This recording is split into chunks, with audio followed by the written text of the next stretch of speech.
Bismillahirrahmanirrahim. Itu biru itu. Bismillahirrahmanirrahim. Apa? Assalamualaikum warahmatullahi wabarakatuh. Waalaikumsalam Mana, Ra? warahmatullahi Waalaikumsalam. Alhamdulillahirabbil alamin. Asyhadu an la ilaha illallah, asyhadu anna Muhammadar Rasulullah. Allahumma shalli ala Muhammad wa ala ali Muhammad. Amma ba'du. Para hadirin, sobat Cukluk Dakwah yang dimuliakan Allah Subhanahu wa taala. Alhamdulillah kita diberikan kesehatan dan keselamatan untuk bisa bertemu lagi secara daring dalam rangka mengikuti pengajian rutin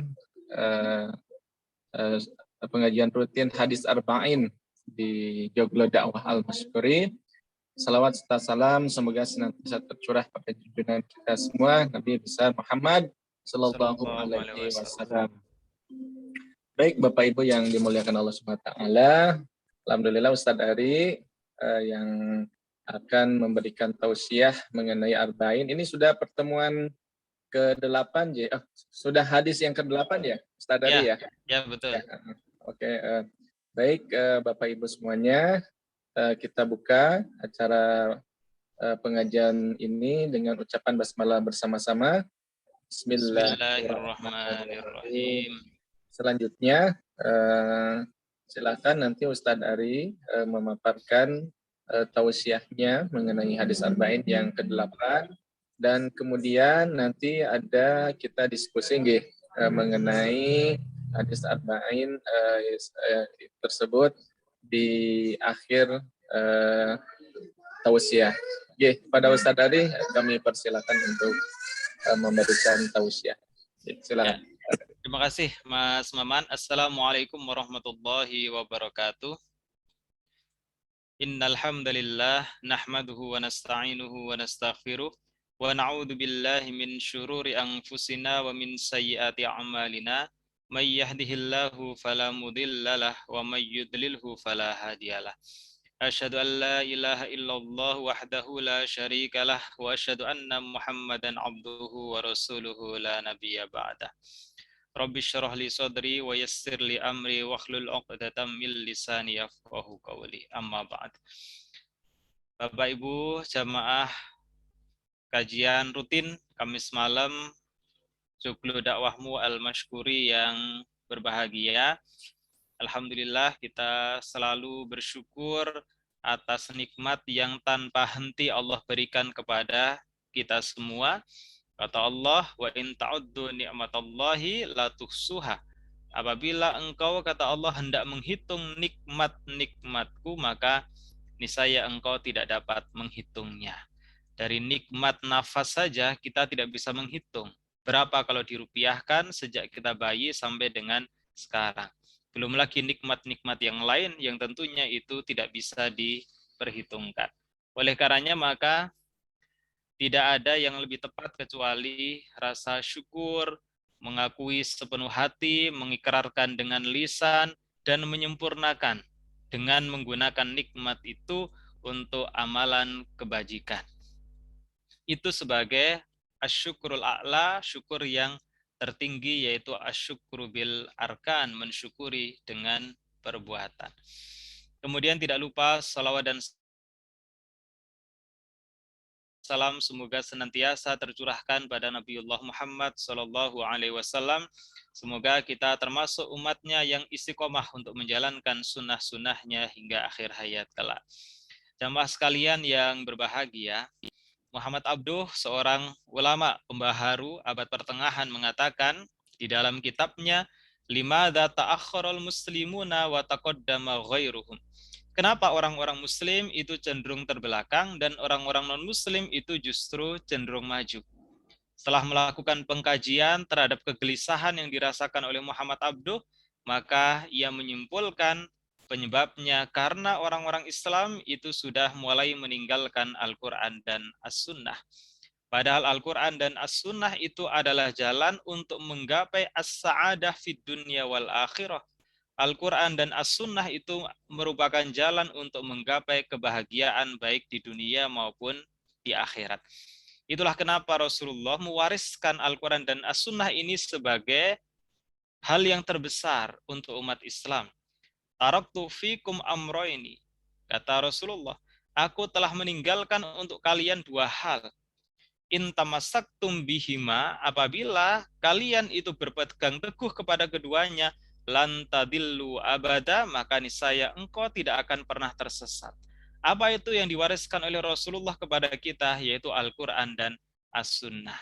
Maka karena itu merupakan warisan yang amat besar dari Rasulullah, alangkah menyesalnya kita nanti apabila tidak menggunakan dua warisan itu untuk membekali diri kita menuju kebahagiaan baik di dunia maupun nanti di akhirat.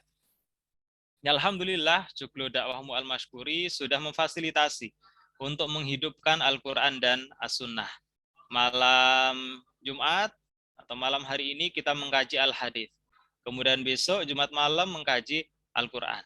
Jadi 2 hari itu kita mengkaji terhadap 2 perkara yang merupakan warisan terbesar dari Rasulullah Shallallahu Alaihi Wasallam. Jamaah sekalian yang berbahagia, tidak bosan-bosannya saya mengingatkan bagi diri saya sendiri juga jamaah sekalian, bahwa antara ilmu dan takwa itu merupakan 2 hal yang tidak bisa dipisahkan. Maka dalam Islam itu ada ungkapan manizdada ilman, barang siapa yang ilmunya bertambah, walam yazdad tukon atau walam yazdad huda, sementara ketakwaan atau petunjuknya itu tidak bertambah, lam yazdad minallah illa bu'tan, maka sesungguhnya pada dirinya itu tidak ada sama sekali yang bertambah, kecuali hanya semakin jauh dari Allah Subhanahu wa ta'ala. Oleh karenanya maka antara ilmu dengan takwa ini harus berjalan secara beriringan. Ilmu itu harus menggerakkan kepada pemiliknya untuk semakin mendekatkan diri kepada Allah Subhanahu wa ta'ala.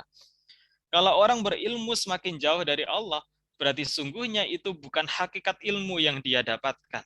Karena hakikat ilmu itu adalah nur, cahaya yang menggerakkan kita kepada ketakwaan. Semakin tinggi ilmu yang kita dapatkan, semestinya ketakwaan dan ketakutan kita kepada Allah Subhanahu wa taala itu semakin besar. Nah, itulah pentingnya kajian terkait dengan keagamaan. Agar apa? Agar ilmu-ilmu yang kita pelajari benar-benar menggerakkan kita kepada ketakwaan. Bukan justru sebaliknya, semakin merasa tinggi ilmunya, maka ia semakin sombong. Kalau semakin sombong berarti dia semakin jauh dari Allah Subhanahu wa taala. Nah, kalau kita korelasikan dengan sejarah perguruan tinggi di masa yang lalu, perguruan tinggi tertua di dunia itu adalah Universitas Qarawiyyin yang berada di Maroko. Pada mulanya, Universitas Qarawiyyin itu adalah masjid. Dan di masjid itu ternyata digunakan untuk kajian.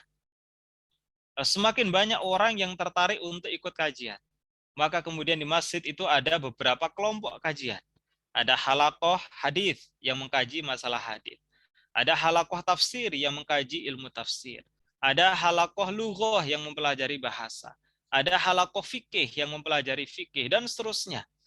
Yang kemudian masjid itu nggak muat lagi untuk menampung kelompok-kelompok yang melakukan kajian-kajian keilmuan tertentu. Maka kemudian masjid itu diperluas. Setelah masjid itu diperluas, maka dipikirkan, nih masjid sudah luas sekali. Namanya lantas apa? Kemudian masjid yang luas itu dinamai dengan Masjid Jami'. Kalau dalam bahasa Indonesia menjadi Masjid Agung. Kalau di Yogyakarta itu diterjemahkan menjadi Masjid Gede. Itu adalah masjid yang besar. Ternyata kajiannya semakin banyak yang diikuti oleh umat Islam ketika itu. Bahkan sampai ke teras-teras masjid. Maka kemudian di sekitar masjid itu dibuat bangunan-bangunan yang khusus digunakan untuk kajian. Karena memang masjid sudah nggak bisa menampung lagi.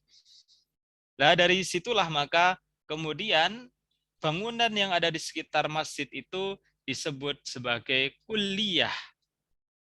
Lantas masjidnya itu disebut apa? Karena sudah ada masjid besar, di sekitarnya itu ada bangunan-bangunan yang diperuntukkan untuk kajian keilmuan, maka Masjid Jami' itu kemudian dinamai dengan Al-Jami'ah. Ya, Al-Jami'ah itulah yang kemudian diterjemahkan oleh Barat menjadi university. kuliah, bangunan-bangunan di sekitar masjid itu yang kemudian diterjemahkan dengan fakulti. Nah, sehingga antara ketakwaan dengan ilmu dari sisi sejarah itu tidak bisa dipisahkan. Karena justru universitas itu sebagai salah satu dari pusat kajian ilmu pengetahuan awalnya berasal dari masjid. Jadi dari masjid dulu kemudian menjadi universitas. Ini mengandung simbol bahwa kajian keilmuan itu tidak bisa dipisahkan dari ruh asalnya, yaitu ketakwaan kepada Allah Subhanahu wa taala. Ya, mudah-mudahan kita semakin banyak mengikuti kajian, apapun itu kajiannya, semakin meningkatkan ketakwaan kita kepada Allah Subhanahu wa taala. Apalagi yang mau kita cari kalau bukan bekal untuk menuju kebahagiaan abadi di akhirat. Ya jamaah sekalian yang berbahagia, kita lanjutkan kepada kajian hadis Arba'in An-Nawawi. Mana ini? Maaf.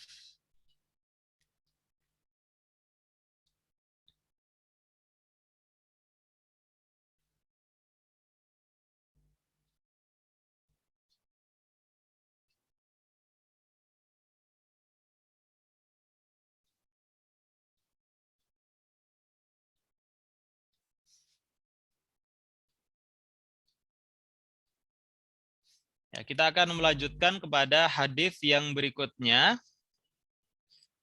yaitu hadis ke-8 dari syarah Imam Ibnu Dakik. Ketiga.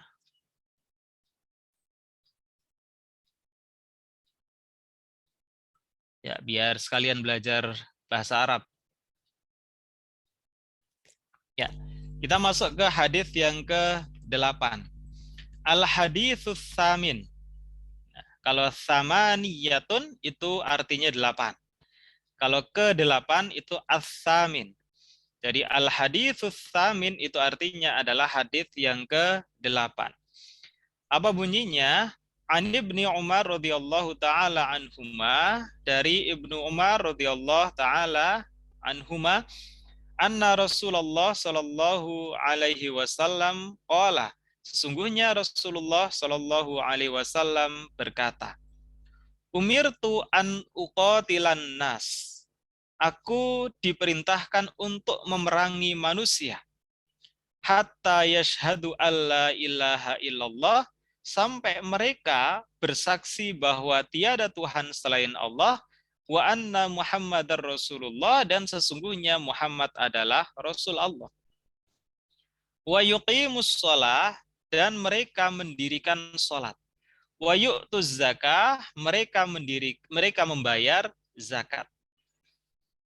Fa idza fa'alu dzalika, apabila mereka telah melaksanakannya, artinya mereka sudah mengucap, sudah bersaksi tiada Tuhan selain Allah dan Muhammad adalah Rasulullah, mereka sudah mendirikan sholat, mereka sudah membayar zakat, asamu minni dima'ahum wa amwalahum, maka akan terjaga darah mereka dan harta mereka dariku. Illa bihaqqil Islam, kecuali dengan hak Islam, wa hisabuhum Allah Ta'ala, dan hisab mereka diserahkan kepada Allah Subhanahu wa Ta'ala. Hadis riwayat Al-Bukhari wa Muslim. Coba kita lihat syarah dari hadis tersebut. Hadza haditsun azim. Ini adalah hadis yang agung. Wa qa'idatun min qawaididdin, dan merupakan kaidah dari kaidah-kaidah agama. Jadi poin yang pertama, menurut Imam Ibnu Dakik, ini merupakan hadis yang sangat agung. Artinya merupakan hadis yang sangat penting dan bermakna di dalam Islam. Wa qad rawa hadzal haditsa Anasun, dan Anas telah meriwayatkan hadis ini dan dia berkata. Jadi hadis yang diriwayatkan oleh Anas itu sedikit berbeda terkait dengan redaksi atau matanya. Apa redaksi yang diriwayatkan oleh Anas? Hatta yashhadu alla ilaha illallah, wa anna Muhammadan abduhu wa rasuluh. Sampai mereka itu bersaksi tiada Tuhan selain Allah dan Muhammad adalah hambanya dan rasulnya. Wa ayyastaqbilu qiblatana. Ya, sampai mereka itu menghadap ke kiblat kita.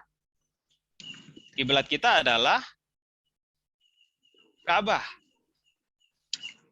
Wa ayyakulu dhabihatina. Wa ayyakulu dhabihatana. Sampai mereka itu memakan hewan sembelihan kita. Wa ayyusallu sholatana, dan sampai mereka itu sholat sebagaimana sholat kita. Jadi ada sedikit perbedaan. Kalau hadis yang tadi saya bacakan, itu yang pertama adalah syahadat, yang kedua sholat, yang ketiga zakat. Tapi kalau hadis yang diriwayatkan oleh Anas, ini menyebut mengenai kiblat, juga terkait dengan memakan daging sembelihan kita.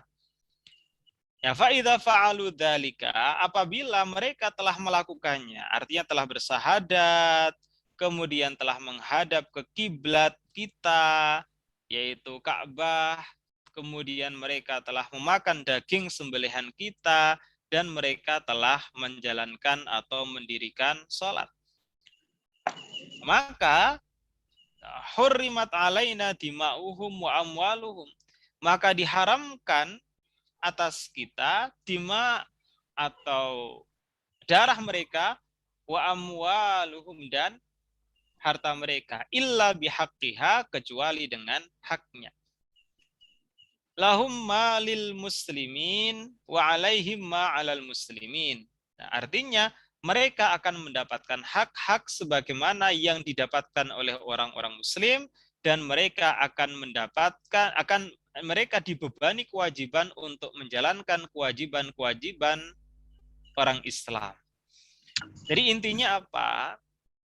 Intinya adalah ketika orang kafir itu mereka sudah bersyahadat, mereka telah menunaikan sholat, mereka telah membayar zakat, maka darah dan hartanya itu terjaga.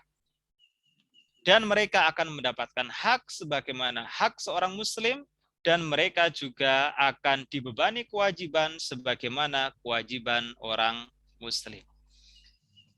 Ya, jadi sedikit perbedaan redaksi tetapi maknanya sama saja. Wa jaa'a fi shahihi Muslim min riwayati Abi Hurairah, dan juga di dalam Sahih Muslim sebagaimana yang diriwayatkan oleh Abu Hurairah, jadi menggunakan redaksi hatta yashhadu alla ilaha illallah wa yu'minu bima ji'tu bihi. Sampai mereka bersaksi bahwa tiada Tuhan selain Allah, dan mereka mengimani apa yang aku bawa. Ini kata Rasul. Wa dzalika muwafiqun li riwayati Umar fil ma'na. Jadi semua ini dari segi maknanya itu sama. Jadi yang pertama adalah syahadat, kemudian ada yang lebih khusus lagi pada sholat dan zakat, ada yang diperluas lagi sampai pada memakan daging sembelihan umat Islam, dan ada yang diperluas lagi redaksinya itu mengimani semua yang dibawa oleh Rasulullah Shallallahu Alaihi Wasallam. Nah, kalau tidak melakukan kajian terhadap hadis ini, orang akan mengira bahwa Allah melalui Rasul telah memerintahkan untuk memerangi orang-orang kafir. Padahal makna hadis ini tidak demikian. Nah, coba kita kaji terkait dengan makna apa sih sebenarnya yang dimaksud perintah untuk memerangi orang-orang kafir sampai mereka mengucapkan syahadat, mendirikan sholat, dan juga membayar zakat. Nah, kita masuk ke paragraf yang berikutnya. Wa amma ma'ani hadzal hadits, adapun makna hadis ini, faqala ulama bisyar, dan para ulama berkata di dalam sejarah. Jadi para ulama itu mengisahkan sebuah sejarah. Lamma tuwfiya Rasulullah sallallahu alaihi wasallam, ketika Rasulullah sallallahu alaihi wasallam wafat, Wastakhlafa Abu Bakar As-Siddiq radhiyallahu anhu ba'dahu. Maka diganti oleh Abu Bakar As-Siddiq. Wa kafara man kafara minal Arab. Dan ketika itu orang-orang Arab masih banyak yang dalam kekafiran. Azama Abu Bakar ala qitalihim. Abu Bakar itu bertekad untuk memerangi mereka. Ya, akan tetapi sebagian yang diperangi oleh Abu Bakar itu adalah orang-orang yang sebenarnya mereka telah mengucapkan kalimat syahadat. Tetapi Abu Bakar tetap memerangi mereka. Siapa yang diperangi? Wa kana minhum man mana'az zakah walam yakfur. Jadi di antara mereka yang diperangi adalah mereka yang menolak untuk membayar zakat. Padahal mereka itu tidak kafir. Jadi dia itu sudah mengucapkan kalimat syahadat, berarti dia bukan kafir. Tetapi dia menolak untuk membayar zakat.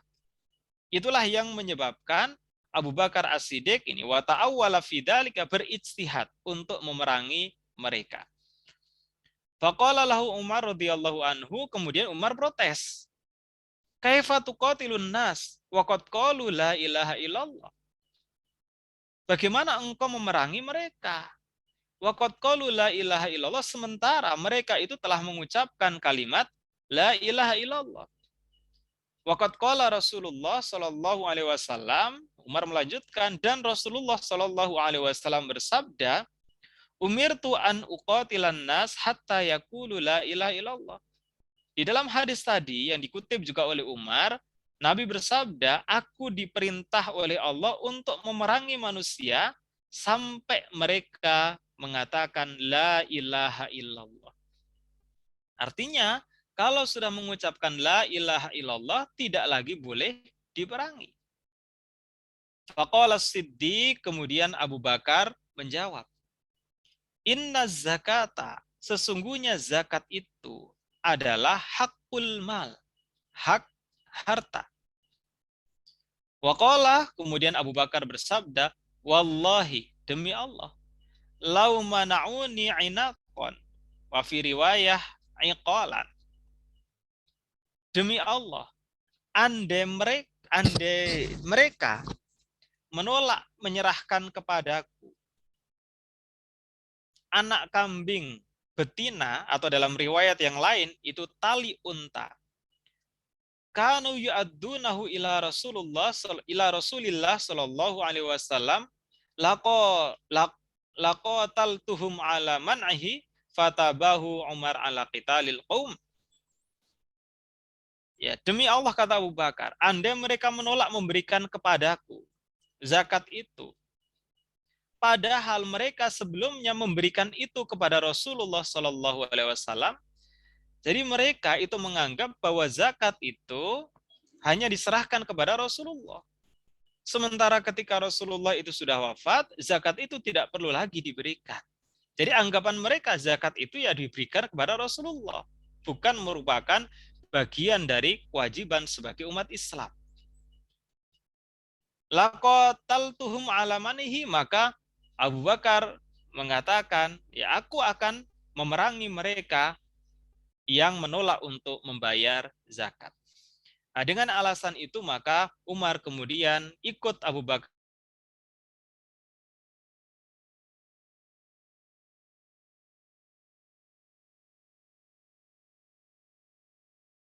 As-Siddiq untuk memerangi orang-orang yang menolak. Abu Bakar As-Siddiq itu memerangi orang-orang yang tidak mau membayar zakat. Padahal mereka itu sudah mengucapkan kalimat syahadat. Mereka sudah mengucapkan la ilaha illallah Muhammadur Rasulullah. Berarti secara zahir mereka itu adalah muslim. Akan tetapi mereka mengingkari kewajiban zakat karena mereka menganggap zakat itu ya dibayarkan pada Rasulullah. Maka setelah Rasulullah wafat, zakat itu nggak perlu lagi diberikan. Nah, maka ada ahli fikih yang kemudian menyimpulkan, kalau orang itu mengingkari kewajiban agama, misalnya mengingkari sholat, mengingkari zakat, kan yang disebut dalam hadits ini adalah sholat dan zakat. maka sekalipun dia mengucapkan la ilaha illallah, tetapi hatinya itu berarti kafir. Beda halnya kalau dia mengakui kewajiban sholat dan zakat, tetapi dia hanya enggan untuk melaksanakan sholat atau membayar zakat. Maka dia orang yang fasik, orang yang bermaksiat, tidak menjadikan dia kepada kekafiran. Jadi yang menjadikan dia kepada kekafiran itu adalah pengingkaran terhadap kewajiban yang sangat pokok di dalam Islam, yaitu sholat dan zakat. Tetapi kalau tidak mengingkari, hanya dia tidak mau menjalankannya saja, maka mereka itu adalah orang-orang yang fasik atau yang melakukan kemaksiatan. Itulah sebabnya kenapa Abu Bakar memerangi orang-orang yang tidak membayar zakat, karena sekalipun mengucapkan la ilaha illallah, tetapi hatinya itu sesungguhnya kafir karena dia mengingkari kewajiban untuk membayar zakat. Ya, terkait dengan hal itu pula, nah, sekarang kita coba lihat yang dimaksud dengan manusia yang diperangi itu siapa. Ini terkait dengan sabda Nabi, umirtu an uqatilan nasa hatta yaqulu la ilaha illallah, faman qala la ilaha illallah faqad asama minni malahu wa nafsahu illa bihaqqihi wa hisabuhu 'ala Allah. Nah, jadi terkait dengan hadis ini, aku diperintahkan untuk memerangi manusia sampai mereka bersahadat dan seterusnya. Itu artinya apa? Wa qala al-Khattabi wa ghairuhu, dan dikatakan oleh Imam Khattabi dan selainnya, al-muradu bihadza adalah, jadi yang dimaksud dengan ini adalah ahlul authan, jadi para penyembah berhala. Wa musyrikul Arab, dan orang-orang musyrik Arab. Wa man la yu'min, dan mereka itu tidak beriman. Nah, dikecualikan duna ahlil kitab, kecuali ahli kitab. Siapa tuh ahli kitab? Ahli kitab adalah penganut kitab sebelum Al-Quran, yaitu orang-orang Yahudi dan Nasrani. Maka mereka itu tidak boleh dibunuh. Nah, jadi sudah terjawab. Siapa sebenarnya yang dimaksud manusia yang diperintahkan oleh Allah untuk diperangi? Yaitu adalah orang-orang musyrik Arab. Maknanya apa? Kenapa ke orang-orang musyrik Arab? Orang-orang musyrik Arab itu adalah orang-orang kafir yang memerangi umat Islam. Rasulullah itu di dalam berperang menerapkan strategi defensif. Ketika diperangi, maka umat Islam akan memerangi. Tapi siapa yang tidak memerangi, maka umat Islam tidak akan memerangi. Ya, ini diperintahkan untuk memerangi orang-orang musyrik Arab, ya karena mereka memerangi orang-orang Islam. Ya, kalau tidak diperangi terlebih dahulu, ya Rasulullah tidak akan memerangi, dan Allah juga tidak akan memerintahkan untuk memerangi mereka. Nah, sebagai contoh, perbuatan mulia yang dilakukan oleh Rasulullah ketika terjadi peristiwa Fathu Makkah yang terjadi pada bulan Ramadan di tahun 8 Hijriah. Nah, kurang lebih ada 10.000 umat Islam dari Madinah menuju ke Makkah untuk melakukan pembebasan terhadap Makkah. Ya, dalam peristiwa itu, sekalipun jumlah pasukan dari Rasulullah, yaitu umat Islam, jumlahnya sangat besar, tidak ada pertumpahan darah. Yang dilakukan adalah mensucikan Masjidil Haram dan sekitarnya dari berhala-berhala yang disembah oleh orang-orang musyrik Arab. Nah, sampai Abu Sufyan, orang yang dikenal memusuhi Rasulullah ketika berada di Makkah, itu menyatakan masuk Islam. Nah, maka Rasulullah kemudian mengatakan barang siapa yang masuk ke dalam rumah Abu Sufyan, maka dia akan aman. Dan yang masuk Masjidil Haram, maka dia akan aman. Kenapa yang disebut Abu Sufyan? Ya, dalam satu riwayat, kenapa yang disebut Abu Sufyan? Karena Abu Sufyan itu kan pembesar di Makkah. Jadi dia termasuk orang yang terbiasa untuk dihormati oleh masyarakat. Maka Rasulullah sebagai bentuk penghormatan terhadap Abu Sufyan, yang disebut sebagai tempat yang aman itu adalah rumah Abu Sufyan, agar dia semakin senang di dalam Islam karena memang dia terbiasa dihormati di kalangan masyarakat Arab ketika itu. Nah, ini strategi Rasulullah. Maka kita pun kalau mau mencontoh Rasulullah untuk mendekati kepada saudara-saudara kita disesuaikan dengan karakternya.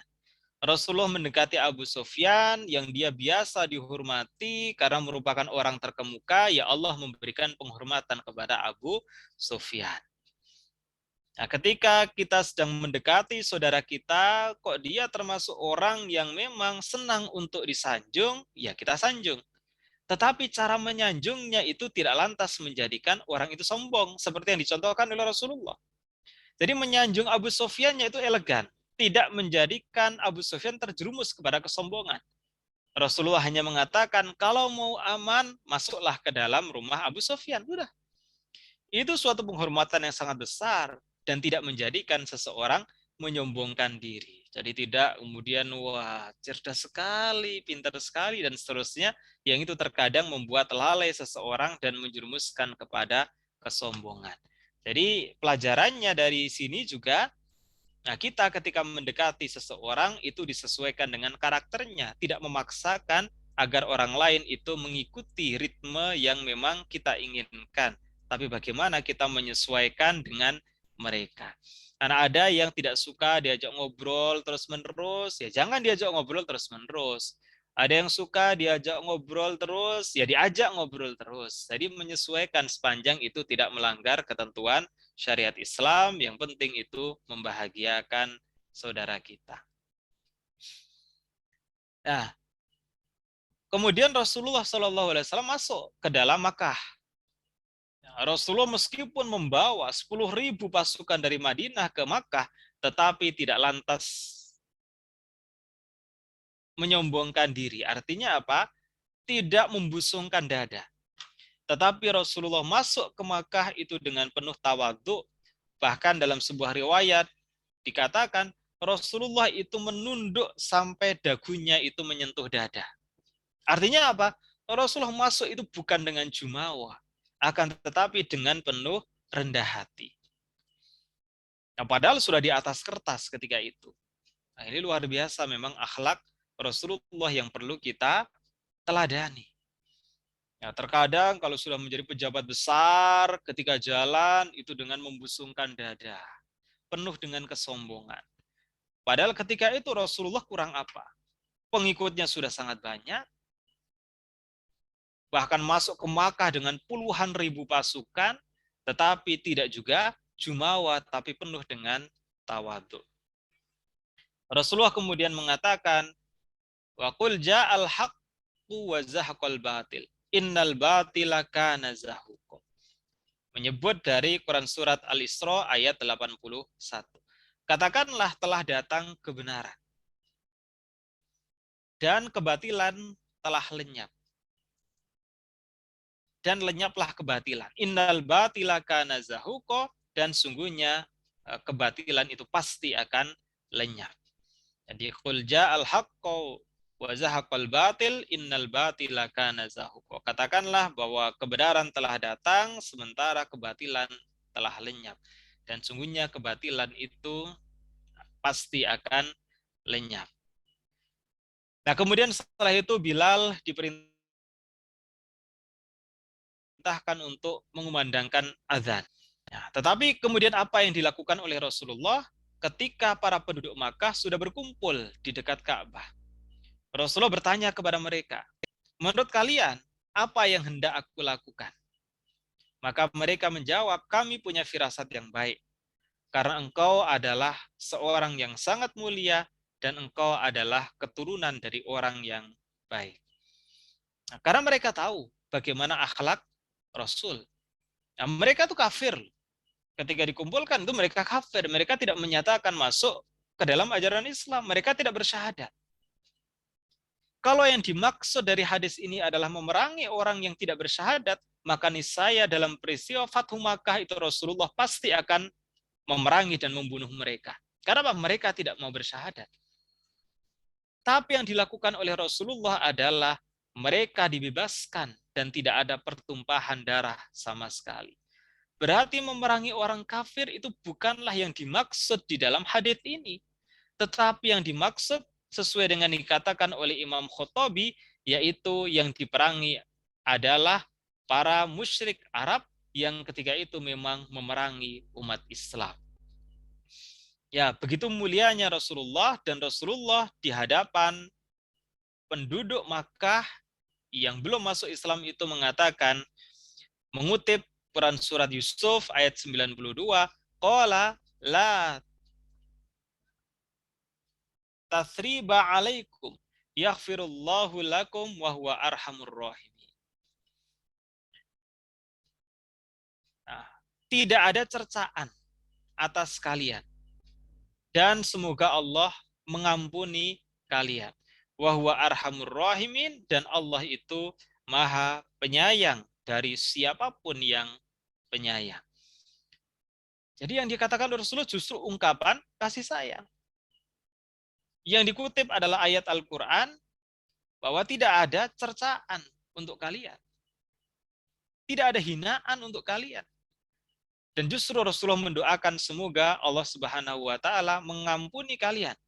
Dan sungguhnya Allah itu maha penyayang.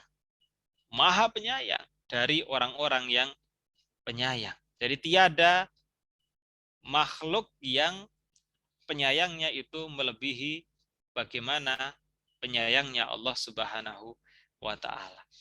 Jadi ketika itu Rasulullah benar-benar menunjukkan kasih sayang kepada umat manusia, termasuk kepada orang-orang yang belum masuk kepada ajaran Islam. Dan Rasulullah juga mengatakan dalam suatu hadis, man adza dhimmiyan faqad adzani. Faman adzani faqad adallah. Siapa yang menyakiti orang-orang kafir dhimmi, itu sama saja menyakitiku. Faman adzani, siapa yang menyakitiku, faqad adallah, sungguhnya ia telah menyakiti Allah. Berarti menyakiti orang-orang kafir yang tidak memerangi umat Islam itu sama saja menyakiti Allah dan Rasul-Nya. Nah, jelas sikap yang dilakukan oleh Rasulullah adalah la ikraha fiddin. Tidak ada paksaan untuk masuk ke dalam ajaran Islam.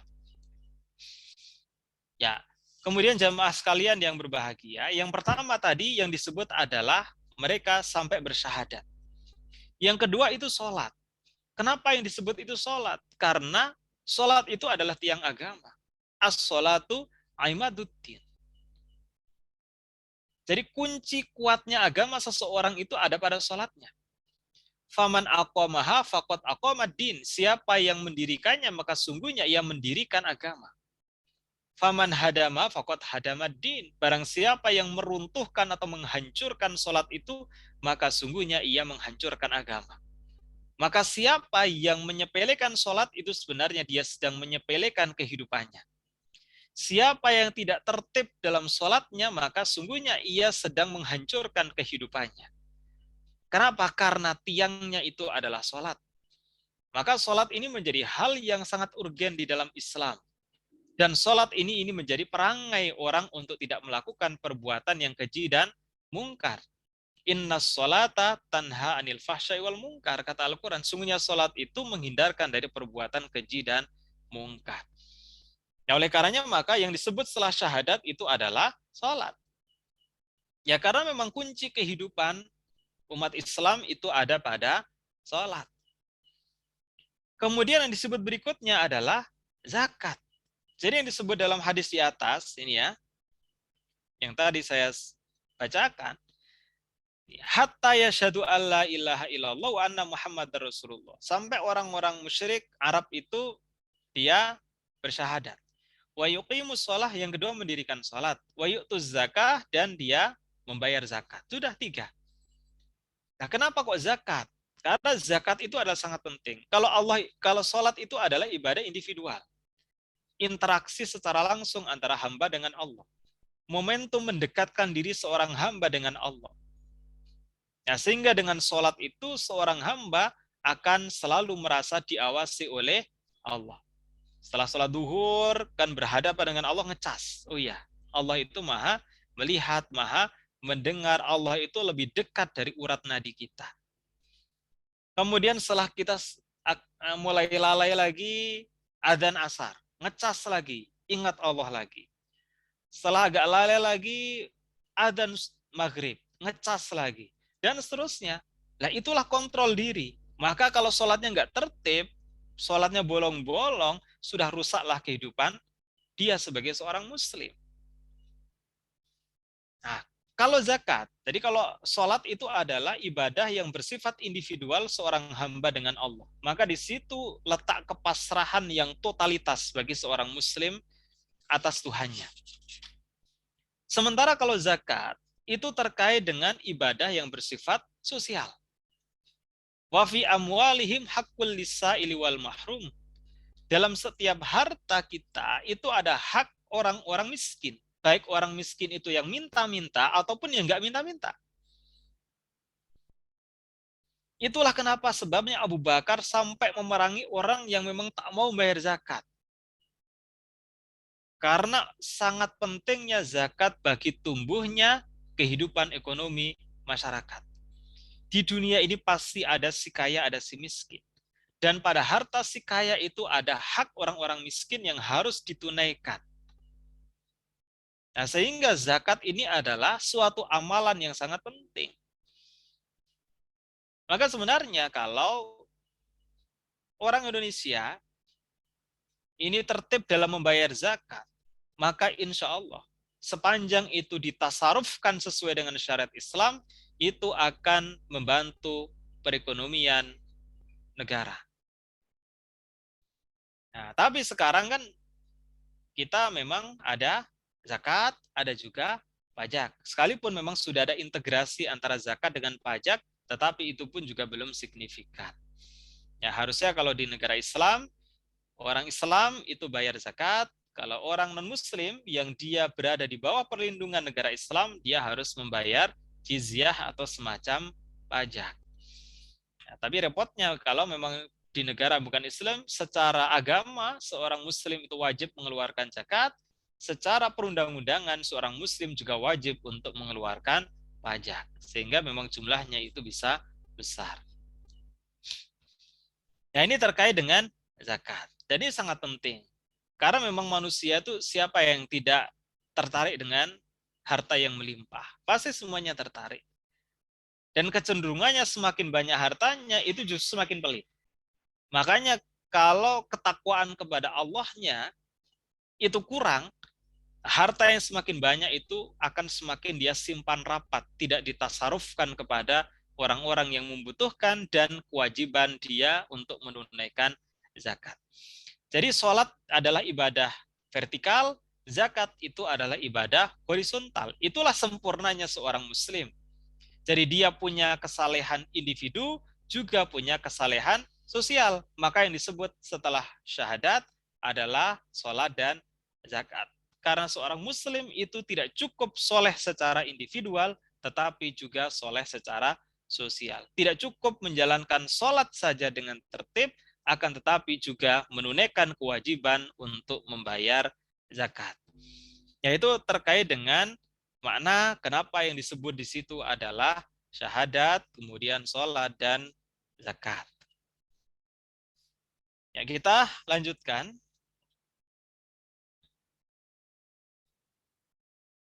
Ya, ini ya. Jadi menurut Imam Khattabi yang dimaksud tadi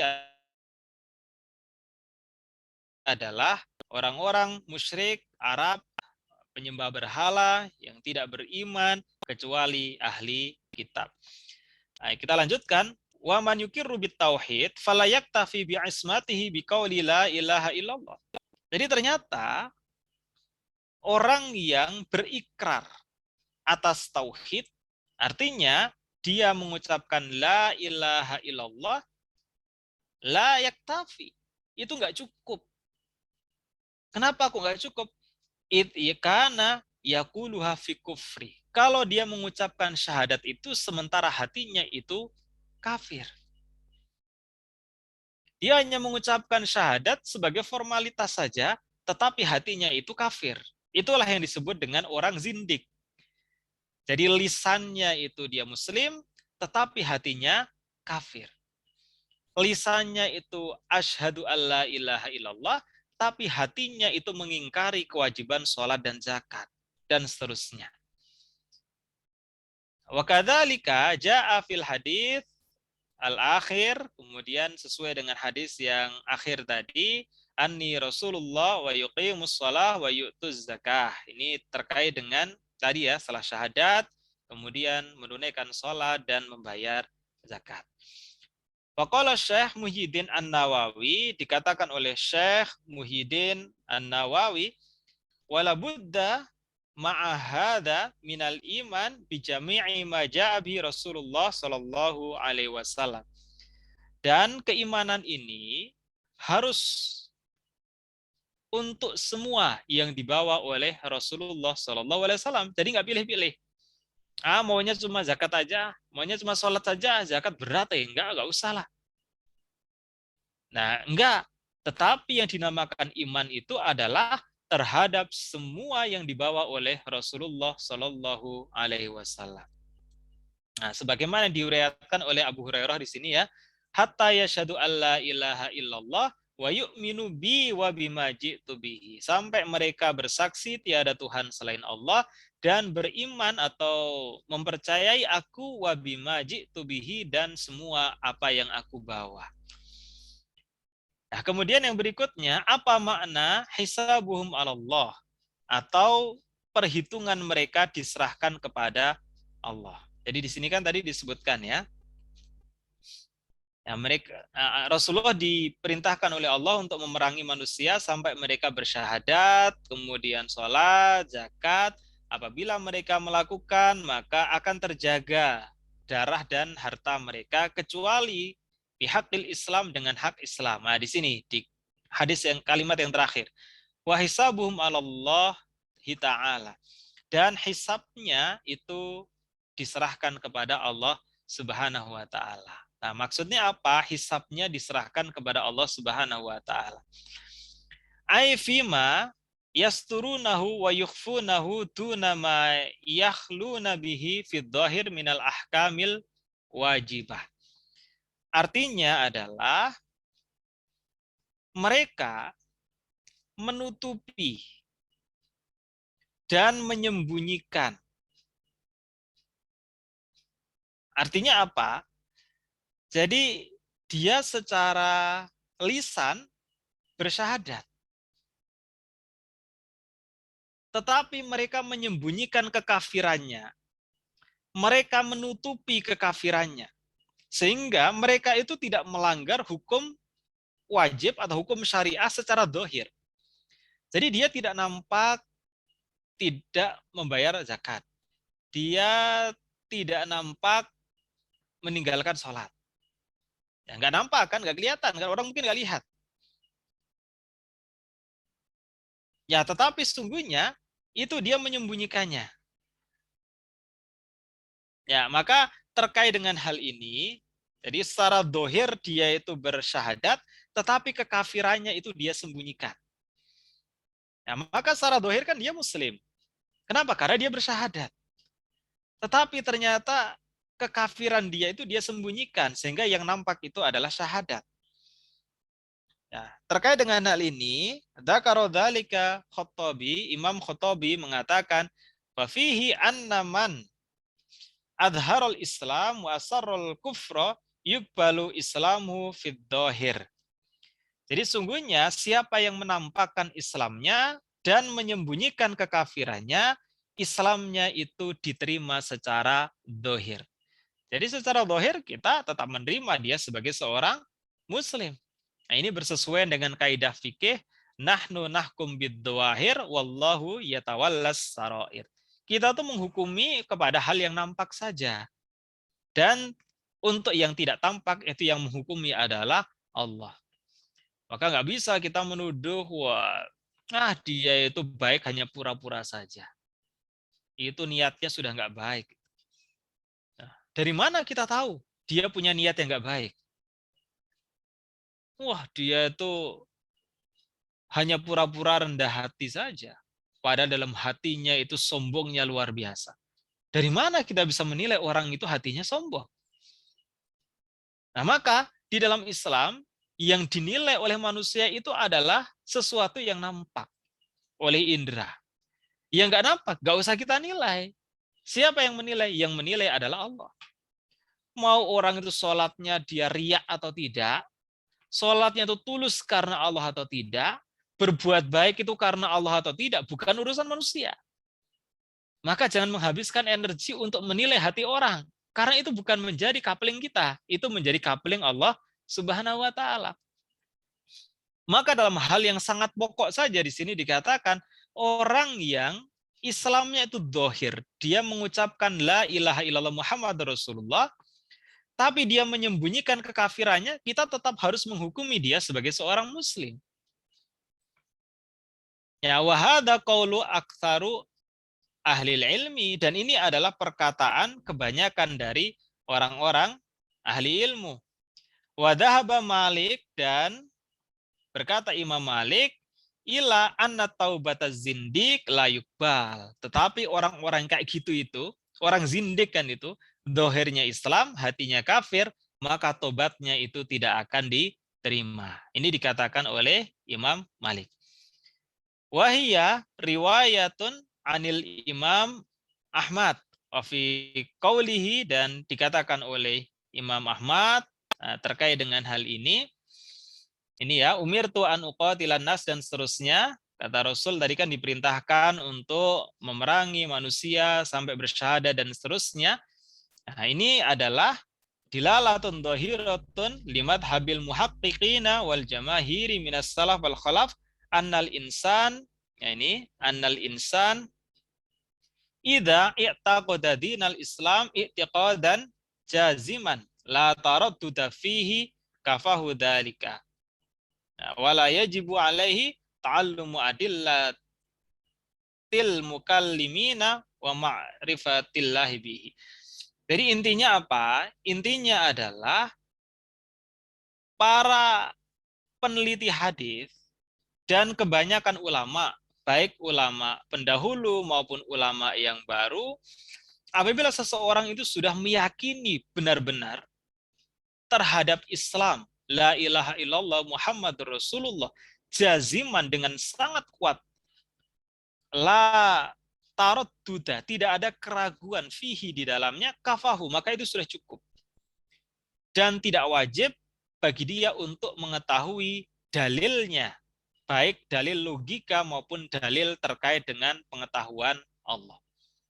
Jadi cukup ketika orang itu bersyahadat, yakin benar tiada Tuhan selain Allah dan Muhammad Rasulullah. Nggak perlu ada kewajiban untuk mencari dalilnya. Dalil syahadat itu apa? Dan seterusnya, nggak perlu. Kenapa? Yang diperlukan itu adalah keyakinan, bukan pengetahuan dia terhadap dalilnya. Nah, ini menurut para peneliti hadis dan kebanyakan ulama, baik salaf maupun khalaf, ulama masa lalu maupun ulama yang baru. Dan ketika ada yang mengatakan bahwa, nah ini ya, liman aujaba dzalika, siapa yang mewajibkan untuk mengetahui dalil, logika, dan pengetahuan terhadap Allah sebagai syarat berimannya seseorang, hada khoto'un dohirun, maka ini adalah kesalahan yang fatal. Nah, oleh karenanya maka cukup yakin kepada keesaan Allah dan kerasulan Muhammad, maka itu sudah tanpa mengetahui dalil baik logika maupun terkait dengan pengetahuan terhadap Allah. Itu sudah dianggap sebagai orang yang beriman. Nah, ini inti dari hadis yang ke-8 ini. Jadi sebelum saya akhiri, saya berikan kesimpulan terlebih dahulu. Yang pertama, bahwa hadis ini adalah hadis yang sangat agung. Kemudian yang kedua, yang dimaksud dengan manusia yang diperintahkan untuk diperangi itu adalah orang-orang musyrik Arab yang dia memang memerangi umat Islam.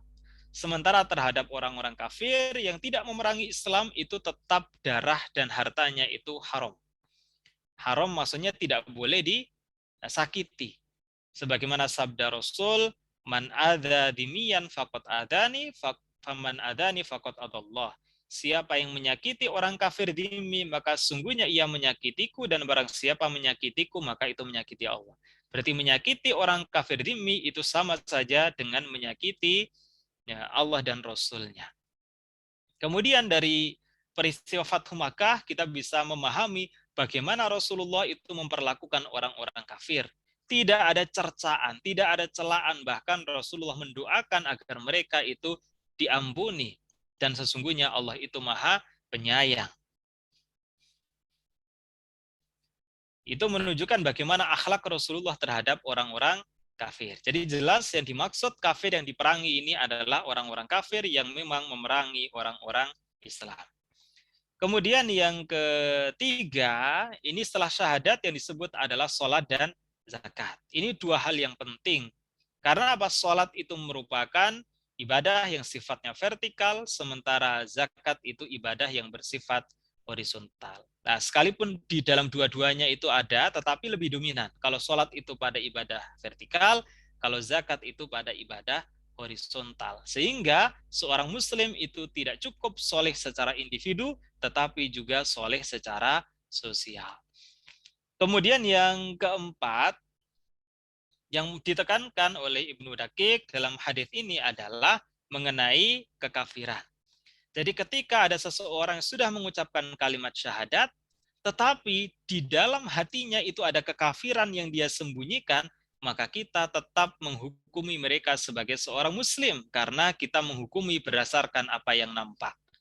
Meskipun Imam Malik mengatakan, barang siapa yang dia menyembunyikan kekafirannya, dia seorang zindik, maka taubatnya itu tidak dapat diterima. Kemudian yang terakhir, terkait dengan keimanan, ini sudah cukup. Keimanan yang tanpa bercampur dengan keraguan. Tidak ada kewajiban untuk mengetahui dalil-dalil logika terkait dengan keimanan itu. Karena apa? Yang terpenting adalah dia sudah mengimani Allah dan Rasul-Nya tanpa ada keraguan sedikit pun. Ya, saya kira itu yang bisa saya sampaikan terkait dengan hadis yang ke-8 ini. Mudah-mudahan bisa bermanfaat untuk kita menambah pengetahuan dan menyempurnakan amalan kita agar semakin sesuai dengan sunnah Rasul, dan kelak kita termasuk umatnya yang berhak untuk mendapatkan kebahagiaan hakiki surganya bersama dengan Rasulullah. Sebelum diskusi, saya akhiri dulu, nanti akan dipandu lagi oleh Mas Maman. Assalamualaikum warahmatullahi wabarakatuh. Waalaikumsalam warahmatullahi wabarakatuh. Ya, terima kasih Ustadz Ari atas pemaparan hadis yang ke-8, mengenai kalau secara garis besar itu adalah mengenai hak asasi seorang muslim. Baik, selanjutnya kita akan buka dua termin ya. Satu termin, dua orang bertanya. Silakan dua orang bertanya. Oh, sudah ada Pak Hanim Torik ini mengangkat tangan. Silakan Pak Hanim Torik.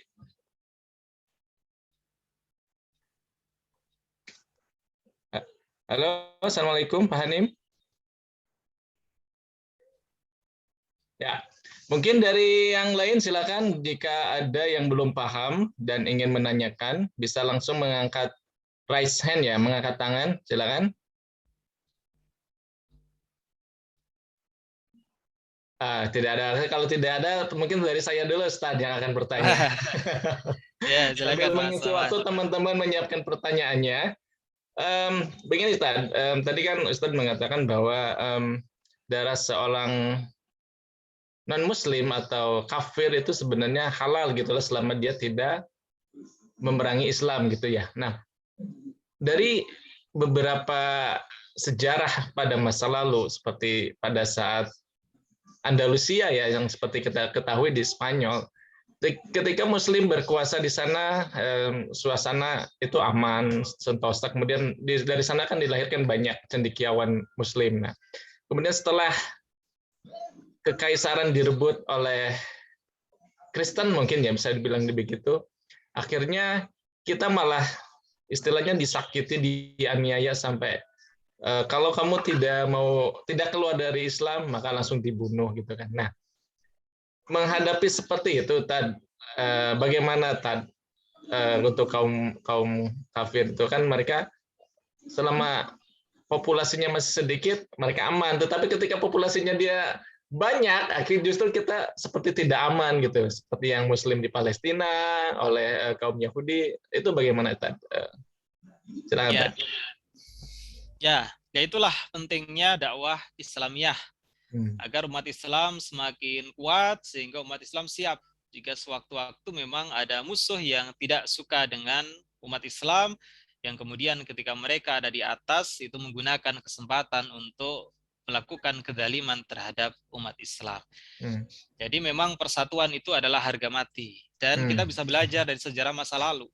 Kenapa dulu pada masa Rasulullah, Khulafaur Rasyidin, kemudian sampai pada dinasti itu umat Islam sangat kuat ya, karena memang persatuannya itu sangat kuat. Jadi kuatnya Islam itu ada pada kuatnya persatuan umat Islam.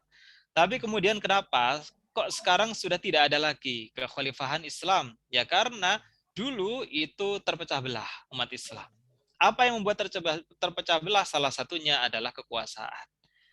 Ya, karena terjadi perebutan kekuasaan sehingga memecah belah umat Islam, sehingga kekuatan umat Islam itu menjadi tidak kuat. Maka akhirnya berakhirlah kekhalifahan Islam. Nah, akhirnya sampai sekarang kemudian negara sudah berubah menjadi negara-negara yang akan sulit jika dikembalikan seperti dahulu kala. Meskipun saya tidak mengatakan tidak mungkin, tetapi ini sudah sangat sulit karena masing-masing negara itu punya kedaulatan.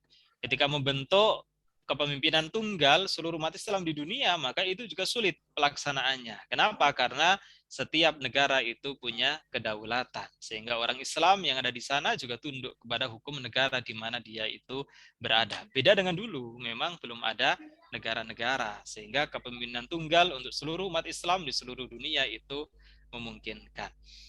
Nah, kemudian tadi dakwah Islamiyah juga sangat penting. Bagaimana kesadaran untuk beragama. Jadi salah satu kuatnya Islam selain persatuan itu adalah menjalankan dengan konsisten Al-Quran dan As-Sunnah. Ya, banyak lagi hal yang lain. Misalnya apa? Misalnya ilmu pengetahuan. Zaman Abbasiyah itu dulu disebut sebagai Golden Age, sebagai masa keemasan. Kenapa disebut masa keemasan? Karena ketika itu lahir para ilmuwan yang dengan ilmu itu bisa memberikan kemaslahatan bagi umat manusia. Ya, bahkan dulu digambarkan pada masa Abbasiyah itu orang yang menulis buku atau menerjemahkan buku itu misalnya buku filsafat ya dari barat diterjemahkan. Nah, itu dan seterusnya itu ditimbang. Dan berapa beratnya ditukar dengan emas. Kalau misalnya buku itu beratnya 1 kilo ya ditukar dengan emas 1 kilo. Ya, kalau sekarang sudah susah-susah nulis buku, ternyata yang dibeli oleh masyarakat adalah buku bajakan, sehingga penulisnya nggak dapat apa-apa. Itulah kurangnya penghargaan terhadap ilmu pengetahuan. Jadi seolah-olah itu biasa saja, tapi sebenarnya itu merupakan kezaliman terhadap orang yang memang mendedikasikan ilmunya dalam bentuk buku. Jadi yang perlu kita pupuk adalah persatuan dan persaudaraan umat Islam. Nah, umat Islam tidak boleh seperti yang tadi digambarkan, ketika mayoritas kemudian menindas yang minoritas. Karena Islam itu apa? Islam itu bukan rahmatan lil muslimin. Islam itu bukan hanya rahmat untuk orang-orang muslim, tapi Islam itu adalah rahmatan lil alamin. Islam itu adalah rahmat bagi alam semesta. Ketika Rasulullah itu memimpin di Madinah, maka yang merasakan bagaimana kemuliaan ajaran Islam itu bukan hanya orang-orang muslim, tapi orang Nasrani dan Yahudi pun itu menikmati bagaimana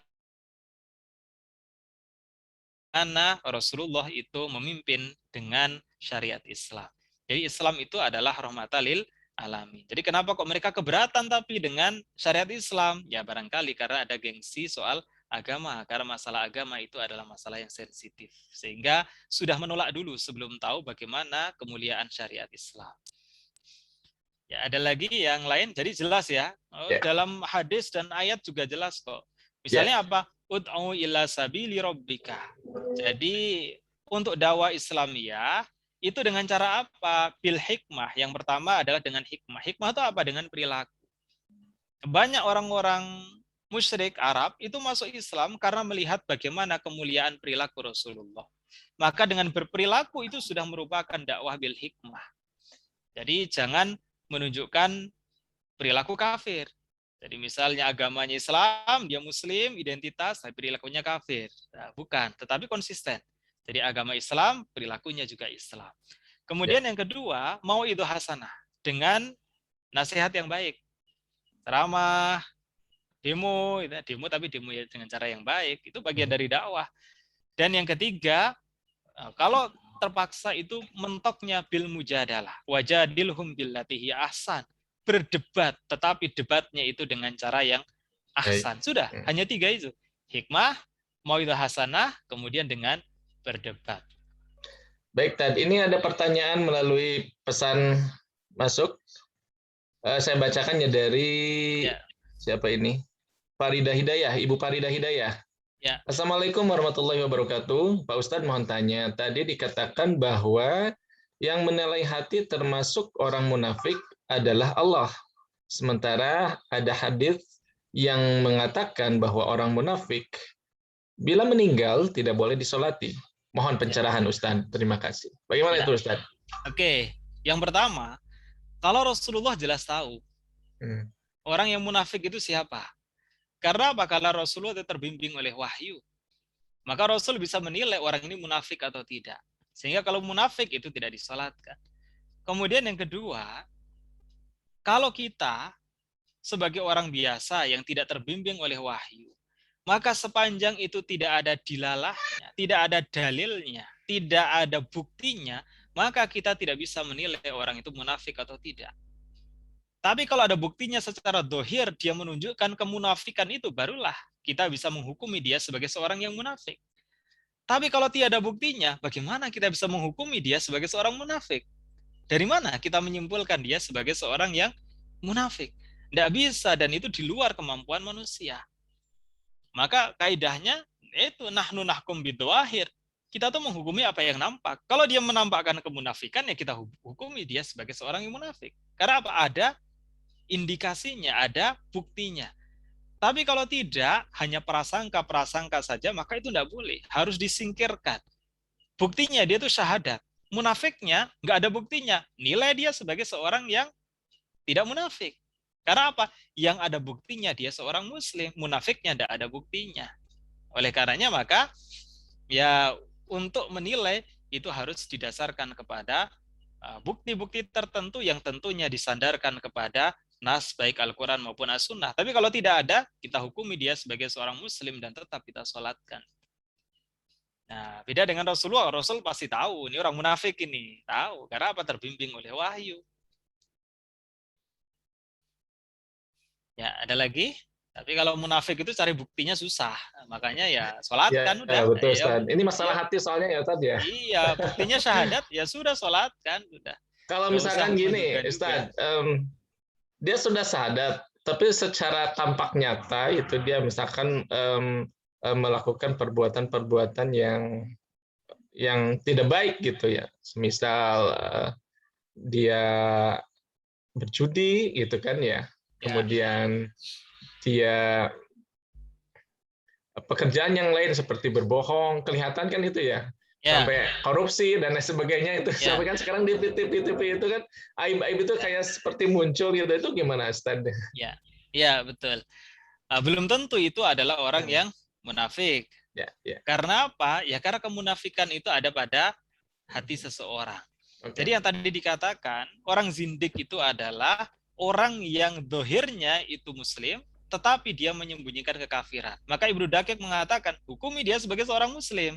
Kenapa? Karena kita hanya melihat pada dohirnya saja. Lah sementara kalau ada orang yang bermaksiat, bohong itu kan maksiat. Kemudian dia berperilaku yang melanggar syariat juga dia bermaksiat. Maka itu dikatakan orang yang fasik, orang yang bermaksiat saja. Kenapa? Karena dia tidak menunjukkan adanya pengingkaran. Nah, kecuali kalau dia menunjukkan pengingkaran terhadap kewajiban zakat, itulah yang kemudian diperangi oleh Abu Bakar. Karena apa? Dia mengingkari seolah-olah zakat itu hanya dibayarkan pada Rasulullah. Setelah meninggal, mereka tidak mau bayar lagi. Berarti mereka mengingkari. Makanya Abu Bakar kemudian beristihad untuk memerangi orang-orang yang tidak mau membayar zakat. Jadi intinya ada pada pengingkaran atau tidak. Ya. Kalau dia mengingkari maka Nyambung Pak dia Ari. kafir. Kalau tidak ya tidak. Ya, tunggu sebentar. Pak Pak Ari, Mumin. saya nyambung Pak Ari. Ya, Oh, ini langsung Bentar, ya, Pak Mumin. Kang Silakan. Maman ya. Ya, silakan, Nah, silakan. Nah, terus dengan hadis yang mengatakan ada 3 tanda-tanda munafik itu apakah baru tanda gitu? ya, Artinya belum tentu, sehingga kita tidak bisa yang seperti dikatakan Kang Maman tadi, yang tidak perlu disolatkan.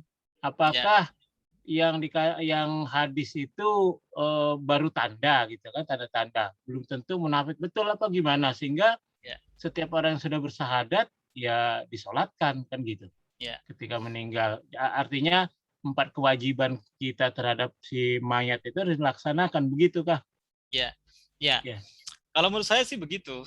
Jadi itu adalah tanda-tanda. Ya sama ya dengan kiamat. Itu alamat ke dalam bahasa Arab. Itu hanya tanda-tanda saja. Bisa terjadi tanda itu belum tentu nanti benar-benar kiamat. Karena apa? Yaitu tanda-tandanya. Nah sama dengan itu.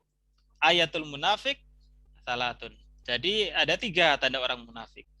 Idza hadatsa kadzaba. Kalau dia ngomong itu bohong. Wa idza wa'ada akhlafa. Kalau dia berjanji dia ingkar. Wa idza tumina khana, apabila diberikan amanah maka dia melanggar amanah itu. Ya. Itu hanya Terus tanda-tanda. apa yang harus kita lakukan terhadap mereka itu misalnya? Kalau misalnya tetap akan disolatkan ya tetap dibaikin atau gimana? Kalau menurut saya ya ketika meninggal ya disolatkan. Karena apa? Karena orang munafik itu kan tidak kesesuaian antara lisan dengan hati. Nah, sementara yang bisa menilai hati itu siapa sih? Yang bisa menilai adalah Allah Subhanahu wa taala. Maka saya tidak setuju dulu ketika ada yang mengatakan koruptor itu tidak disolati. Bagi saya, kita nggak bisa menghukumi dia sebagai seorang yang munafik, kemudian tidak disolati. Betul. Tetapi mereka itu orang yang bermaksiat. Mereka itu adalah orang fasik. Jadi tidak sampai kepada derajat kemunafikan. Karena apa ya? Kita Cuman tidak bisa mungkin menilai. ini Pak Ari, apakah saya jadi tertarik? Jadi apakah itu kadarnya? Artinya begini, apakah setiap misalnya kita tadi, setiap dia berbicara dusta, setiap dia berjanji ingkar, setiap dia diberi amanah khianat, itu kadarnya sampai apa gitu loh? Kalau misalnya mungkin itu tidak kan bisa tanda-tanda dilihat. bisa kita lihat. Tidak ada Semua standar. itu bisa kita lihat Pak Ari. Artinya nggak usah dia di dalam hati atau ketika dia kampanyenya tidak dituruti itu kan bohong. Ngomong setiap hari ngomong gini pagi dele sore tempe kan gitu. Itu kan bisa terlihat gitu loh. Tidak usah di dalam hati. Mungkin Pak Mumin begini mungkin ya. Pak Mumin. Mungkin itu kalau kita mungkin secara orang awam pasti kan menuduhnya itu langsung ke munafiknya ya Pak Mumin. Tetapi mungkin kalau terlihat misalnya bohong. Tetapi kalau ditinjau lagi lebih dalam didasarkan kepada hadis ini ya, itu dilihat lagi ke hatinya. Siapa tahu setelah berbohong mungkin di rumahnya dia bertaubat, kan kita tidak tahu. Iya. Dan ya tidak ada juga penjelasan mengenai kadar sampai sejauh mana dia dikatakan munafik kemudian dia tidak disolati. Sama misalnya saya ketahuan pernah berbohong. Kemudian dianggapnya langsung munafik. Saya mati gak disolatin. Ya betul. Baik, kita lanjut ke penanya yang lain mungkin ya. Satu orang lagi mungkin, ini sudah hampir jam 9, jam 20.54. Silakan satu orang lagi. Boleh kirim pesan ya. Oh ini ada pesan lagi Pak Ustadz. Dari Pak Hanim Torik. Mohon pencerahan kok pada usia lanjut yang 73 tahun, ini rasanya banyak golongan dari Islam sendiri yang saling mencela. Yang ketika saya muda dulu tidak begitu nyata.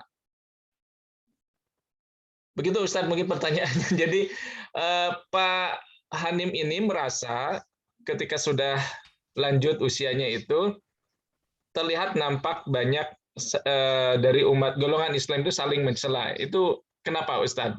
Gitu. Ya memang seringkali di antara kita itu justru kita bertengkar sendiri-sendiri. Gitu. Jadi terkadang ya itu berasal dari ego kita sendiri. Karena setiap manusia itu kan punya potensi untuk egois. Sehingga ketika berbeda pandangan dengan orang lain, dia tidak bisa menerima perbedaan itu sehingga saling mencela satu dengan yang lain. Yang kedua, bisa jadi ini memang tipu daya dari orang-orang yang tidak suka dengan Islam. Yang sudah terbukti secara empiris, itu misalnya terkait dengan terorisme. Terorisme itu kalau dilihat dari disertasi salah seorang ilmuwan ya mengenai komando jihad, misalnya dulu pada masa Orde Baru, itu ada buktinya, terpampang jelas bagaimana pemeriksaan di pengadilan, bahwa itu adalah merupakan desain dari intelligence misalnya. Kenapa? Karena tidak suka dengan kekuatan Islam. Sejak dulu ya, sejak awal kemerdekaan sampai dengan sekarang, itu kekuatan umat Islam di Indonesia itu amat ditakuti oleh pihak-pihak tertentu. Sehingga akhirnya ya terbukti bermain lewat intelligence untuk bagaimana menurunkan reputasi Islam sehingga Islam itu seolah-olah menjadi agama yang radikal, yang keras, dan seterusnya. Itu juga sama dengan Amerika Serikat. Amerika itu setiap ada terorisme dulu yang dituduh selalu Al-Qaeda. Sama dengan Indonesia, ketika ada terorisme selalu yang dituduh itu adalah Jamaah Islamiyah. Jamaah Islamiyah. Sekarang Jamaah Ansarut Tauhid dan seterusnya. Itu pola-pola yang sama, yang itu sudah ada buktinya itu kalau dibongkar semuanya itu di belakangnya adalah intelligence. Nah, jadi ada memang yang itu berasal dari ego orang Islam sendiri sehingga dia tidak bisa menerima perbedaan, saling mencela satu dengan yang lain. Yang kedua, itu bisa jadi karena memang ada orang yang menyengaja pihak-pihak tertentu untuk menghancurkan kekuatan umat Islam karena dianggapnya itu sangat berbahaya. Kemudian yang ketiga, bisa jadi karena memang ada godaan, kekuasaan, harta, wanita. Jadi harta, tahta, wanita. Dalam politik kan misalnya begitu. Ada satu partai politik tertentu dengan partai politik yang lain, sama-sama orang Islam, saling mencela satu dengan yang lain. Dan demi apa? Demi kekuasaan. Nah, itu memang godaan duniawi yang ya harus ditahan oleh manusia. Dan Rasul sejak awal sudah warning, harta, tahta, wanita. Itulah penghancur, juga merupakan salah satu penghancur persatuan umat Islam. Dengan itu, orang bisa menghalalkan segala cara untuk mendapatkannya. Ya, jadi begitu Pak Hanim Thorik. Pak Hanim Thorik ini dari Semarang ya, beliau dari Yayasan Al-Maskuri di Semarang katanya begitu. Ya, alhamdulillah ini ya channel kita. Ya, alhamdulillah. Room kita sudah sampai Semarang ya, alhamdulillah ya. Nanti kedepannya sobat dakwah di sini terus ya menyebarkan, men-spread alamat link dari Zoom ini ke berbagai grup ya. Baik Bapak Ibu semua, berhubung waktu sudah menunjukkan pukul 20.58 ya. Untuk sesi pertanyaan kita tutup dan selanjutnya ke sesi penutup. Tetapi sebelum penutupan, saya akan memberikan sebuah pengumuman bahwa di Muhammadiyah Ngaglik, alhamdulillah ada program penggalangan dana untuk pengadaan ambulans Muhammadiyah Ngaglik, dan alhamdulillah sudah dibuka ya. Barangkali nanti dari jamaah pengajian ini, dari sobat dakwah Jagol Asmal Quri ini ingin mendonasikan hartanya atau sebagian hartanya untuk kegiatan kami, insya Allah bisa langsung menghubungi admin ya, admin Jagol Dakwah Al-Mas Quri, atau nanti aduh nggak bisa di-share ini namanya. Bisa nanti langsung transfer ya ke panitia untuk penggalangan dana pengadaan ambulans ini.